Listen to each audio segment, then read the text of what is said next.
Hello and welcome 11 Commerce students. Today in this class I will continue the first chapter of your syllabus, business studies syllabus, that is business, nature and purpose of business. Now from this chapter one part we have completed. Now today we begin with the other part. The other part deals with commerce. So today we will deal with a new part of the first chapter, that is commerce. Now, what is commerce? Commerce includes all those activity which helps or which are linked in transferring the goods from the producers to the consumers. It is concerning removing all the obstacles that lie in the way of a buyer and a seller.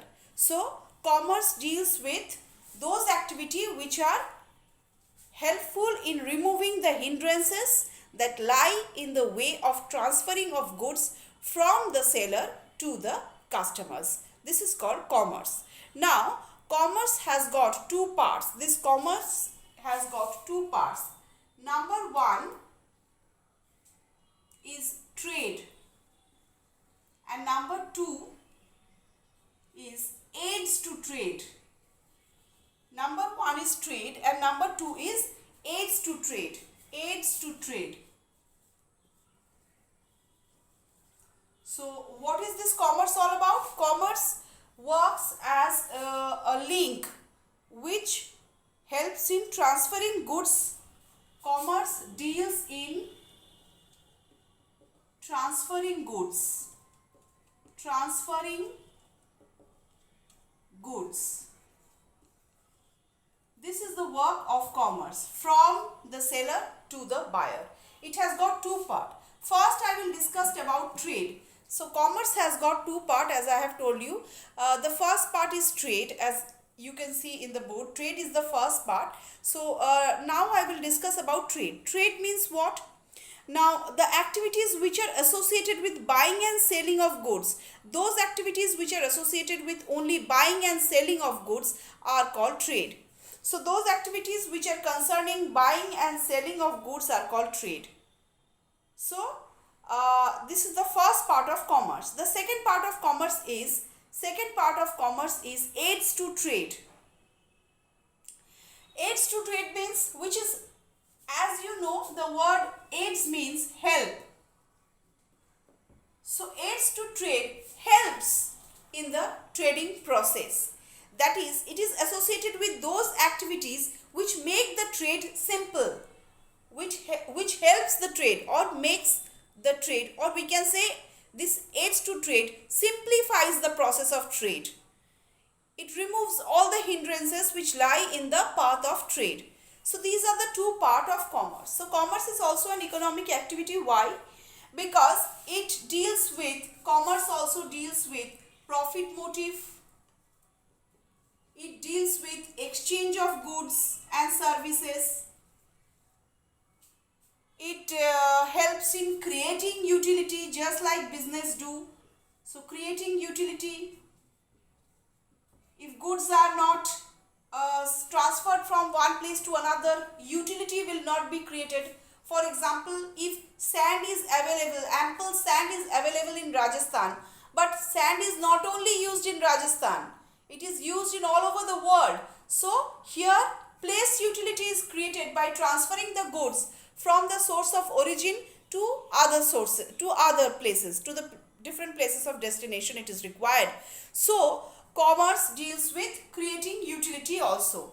Also, it is a thing which continuously promotes transactions. So continuous process. So for this reason, commerce can be told as, it can be described as it can be described as an economic activity which is helpful in removing all the obstacles that lie in the way of trade. Now, how is commerce called the backbone of the industry? Commerce is called the backbone of the industry. Backbone of the industry. Why it is called the backbone of the industry? Only because it performs certain functions. There are certain functions performed by commerce. What are those functions? One by one I will tell you. Commerce helps the industry, commerce helps trade in many ways. Commerce helps trade or industries in many ways. Why it is called backbone? First of all, it helps to remove the hindrance of person. Removes different hindrances. Hindrances means different obstacles. Hindrances means obstacles. It removes the obstacle of trade between producer and consumer. The producer is faced with the problem of finding the buyer, and the consumer does not know the source of supply of good. So there is no direct link between the producers and the consumer. So this helps to create a link between the producer and consumer.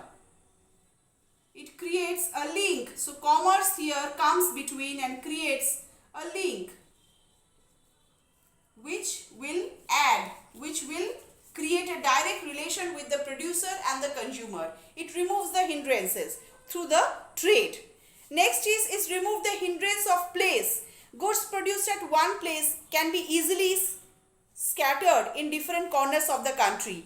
There is a place gap between the place of production and the market from where the customers will get their product. So this difference in the place is removed by commerce. So commerce helps in removing the hindrance of place. Hindrance of place. How it helps to remove the hindrance of place? With the help of transportation. It provides transportation which carries the goods from the source of origin to the source of supply. It scatters. It helps to scatter different goods in different parts of the world. Commerce also helps in removing the hindrance of time. Some goods are produced in a particular season, but demand is throughout the year.